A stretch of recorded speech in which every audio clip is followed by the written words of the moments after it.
business na medical equipment. The company name is 4JC Medical Import. So we cater to all the medical equipment you need in the hospital, except we don't have those big machines like CT scan, MRI. But ultrasound, OR light, OR table, defibrillator, monitors, we have. So we also do repairs. Now, since ang inyong likuan are kuan man ka na defibrillator, ang defibrillators before we have two types. One is the monophasic, which is the older generation of the defibrillators. Monophasic meaning fire nimo sa defib one direction lang towards the heart to start the function. Now, recently, about 5-7 years ago, more than biphasic, more than the requirements of DOH. The old monophasic, i-phase out na, although you can still use it, but DOH sometimes, kung naay mo unit na monophasic, you can still use it for, pero they would rather have the biphasic, the newer models. So kiniron, biphasic, duha ka directions towards the heart, so it covers the whole heart. Dili in one direction. Dili ka tong senior in one direction na it's called biphasic. Now, from the start, this is portable kay it has a defibrillator na muna purpose, no?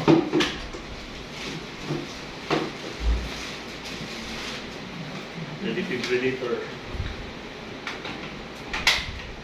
So this is what you call a 3-in-1 machine. It's a monitor, recorder, and defibrillator. Now, this machine, di lang ni basic, kay naay pang pacing. So, as you know, kung patients kinahanglan very low na ang heart rate. So you need to increase the heart rate kung below 40 na. You could use a pad for this to do the external pacing while waiting for a pacemaker to be inserted on the patient. So, kiniron, this is an AC/DC na defibrillator.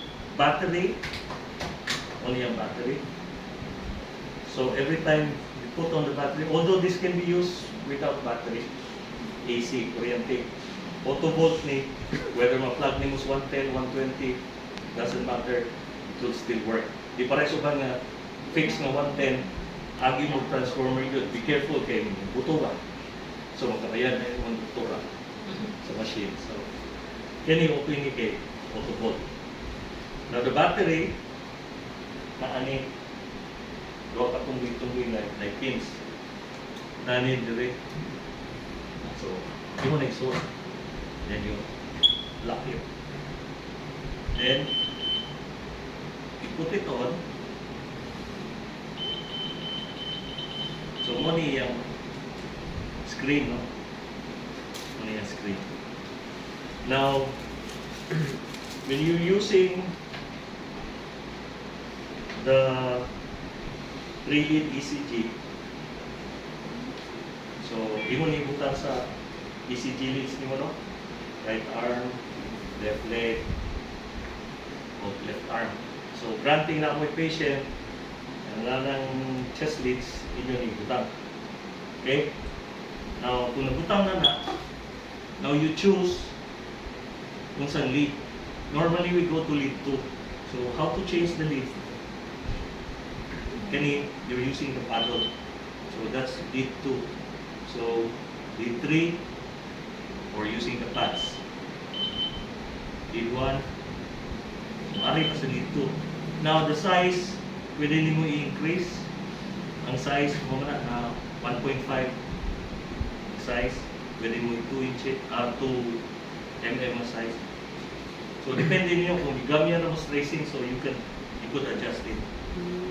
Pero normally 1.5 and 2 Now, when it comes to muna ni ang monitoring ninyo na side, no? Now, kung muadto na mo sa alarms, nakakuha na niya yung alarms, you could suspend the alarm.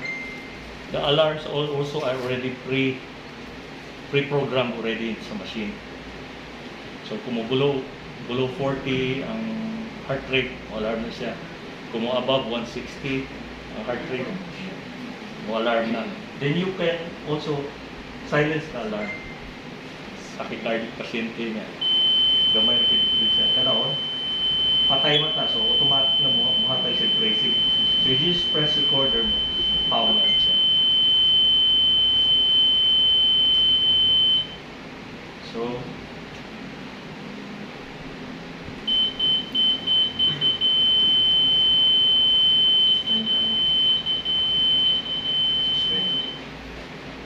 now, sa defibrillator side, you press this, parimos defib. So, no? Maximum of 200 joules. Normally, initially, when you switch it to the defib side, lagi siya sa minimum of 120 joules. 120 joules yun. Now, if you want to increase the joules, press the upper arrow, goes to 150, maximum of 200. Now, if you want to lower it, and then, if you want to test whether okay ang machine, no? Muna yung tester. This tester is used whether functional ang imong defibrillator. Like normally, ang DOH, you check calibrated din yung defibrillator for within 1 year. So you could show this to the DOH. Nanay testing na decide na muna yung na. So kini muna yung notch, no?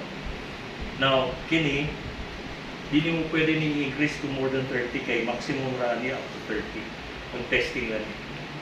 Kung makatang isip tama as sakto nga joules na 30, that means it's fully calibrated, dili problema niya pagkatag sa joules.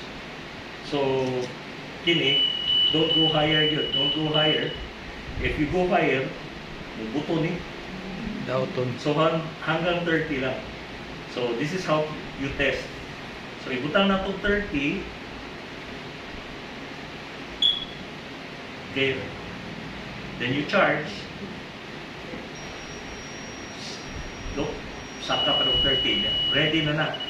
Then, you could fire. So, pag fire niya, hatag na si result. Na-test was okay. Okay. So, mabasa niyo ang testing was okay. So, you just share the paper nga. Muna yung ipakita sa DOH nga. Kuha ni ka ng this is a calibrated machine. Sakto yung testing. 30. Okay. Test was okay. So that means okay mo machine. The charging aning machine, bagong battery, this is new. For cellphone, charge it overnight, and then di po na mo pwede i-daot. Kaya madaot mo ng cellphone pa, sige mo charge. So let it run, and then every week, drain the battery, or every 2 weeks, drain mo battery. Let it run lang nga naka-battery siya. Let it run lang naka-battery hangtod ma-deplete. Then charge it again. Murag yung cellphone. Kasi sige ni mo po, madaot mo yun. Pero this battery would last you about 2-3 years. Jadi talagang sarang kung magamit ng defibrillation. Kapila rin na emergency. No? So, more na. Then after the defibrillation, if you need pacing, you switch it to pacer. Off na, aritas pacing. For those nga below 40 na kinahanglan nimo na external pacing para sa pasyente, so you switch it to pacer. So mugawas na niya pila ka BPM o pila ka MA. So So all you have to do is adjust. Ang doktor na yung mahatag pila ka MA ang required sa patient. Ang ppm po pila ka per minute. So imo ra na i-adjust. And then you're using pads ani. So this one will be kini utang na attach na yung pads ni permanent, no? Kini, while you're doing defibrillation, this should go here. Kung gamit ka ani ng defibrillation. Pero permanent niya, pag pacing lang, ang galunin mo, pads na yung utang. So this one permanently goes here. So tanawan ni ibabaw, this side up, here. So yan notch ba. So para di ni mabuak, usually kaniro rin matao, press it up. Then shooting. Okay? Same thing when you want to remove it, press it and pull. Okay ha? Okay. Sa pag-ibong doktora o di Dr. Salis ko mabuak ni or something because it's an expensive machine. Okay? Now, while doing defibrillation, no? You have a pediatric patient that comes in. This one is for adult. Press this, remove. This becomes pedla. So pwede rin mo kung na may pediatric patient, arrest na abot sa ER, or SIDS ba, ang pasyente, baby na abot sa infant death syndrome, kinahanglan ni Medifit, use this. Pero lower lang the number of dose. So pila advice ng pediatrician, pila i-hakan na dose. Okay? Or the one on duty. Kini po din yung bantayan in handling the paddles. When you return it here, inahinayan niyo sa, it will click. Okay? Ayaw ganing po sa bira. Ya di ni ma-press. Okay, mabuak ni. So that's how to handle na dili madamage sa machine. Okay, this is an expensive machine. Press down, then then when you put it back, you don't have to press, it will just click. Okay? And then changing the paper. Changing the paper na ni-notch. So bantayan ninyo kay mabuak yan po niya ang kaniyang kuhan dali sa very sensitive. Madaot po, hindi na mo ka-print niya sa tracing sa pasyente. Press this down, then pull. Press this down and pull. Ang paper ani square type. Flat. So kinahanglan ang tracing nasa ibabaw. Dili balikan. Ano yun? So when you put it inside, slide the nut down and pull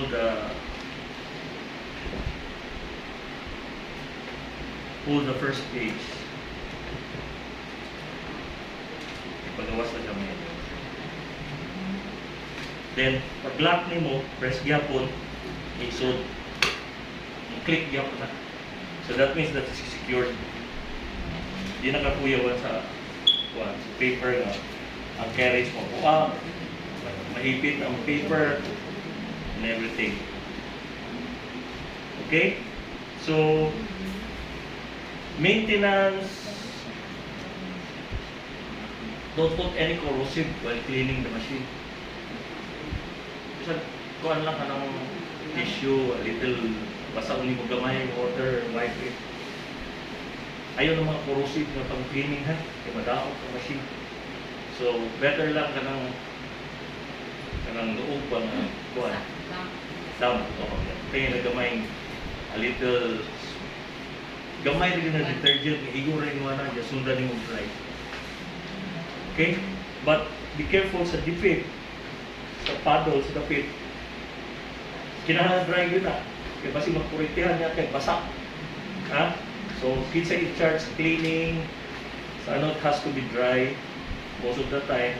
Eh, kung na-emergency, niya basa ang kuhan, kung sa mo kaya ang contact, although you have to put gel, defibrilling mo, no? But kung dahil emergency, kuyawan ka na, madritso niya, niya basa, the more sub ang current mo kuhan. Very conductive ang water. Okay? So, pag defib di ay, you have two ways to defib. You can control it from here. Kapag kung yun mo, adjust the joules, then fires. Kung na sa operator na to this machine. Or you can do it on your own. Na ano yun? Charge mo direct. And then ito i-adjust sa joules. Okay? You want to go it up, karing taas na button, ang decrease na reduce na button. Mo-indicate mo Japon dyan. And then when you're ready, apex, na naman o, bigyan niyo masipyat. Asa apex, sternum. Okay? Apex, sternum. Tapos, mo charge na, musiga na charge. Fire na mo. After mo clear. Clear, nobody's there. Then fire.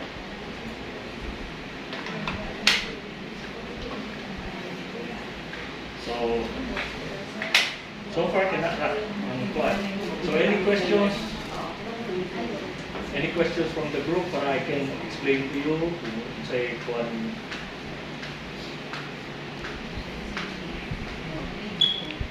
Question mo na bang napatido? Proper checking once a day. Ang checking normally ang checking nila with kuan would be on a weekly basis. So you check whether okay ang battery. Pero sa shifting, functionality on ba every shift na lang or the following after let's say 7 to 7 ang rotation na i-check lang whether functional ang kuan ang kanang screen. Magawas ba ang lead 1, lead 2, yan defibrillation sakto ba, magawas ba gyapon ang joules niya and everything. Itong testing, you could do it once every 3 months or every 6 months of test, but whether it's functional. Pero normally sa among experience 2 to 3 years beginning mong problema. So atong calibration that's good for 2 years ha. It's good for 2 years. So nanon tay certificate just in case mo tarang UH show that have that photocopied, put it as an station ang defib. So you put the calibration, certificate of calibration, just in case the DOH, biomed, inspection team comes in, pwede nyo ipakita that's biomed tested. Ano may data na. So that's good for 2 years. After 2 years then? After 2 years, we can have it calibrated and tested. Then we give another certificate. Then kung sa ECG, any Oh, just a regular ECG one. So, more or less, May connection niya for 12 weeks lang. 12 leads. 3 weeks ang connection. 3 leads rin din siya. Natay 5 leads na, pero mostly hospital, dito sa total 5 leads in CASA, chest electrodes. So 3 leads, you get the same ECG tracing. Karang 12 leads, kung gusto mo at the same time gamitin nyo as an ECG machine. 12 leads. Although na provision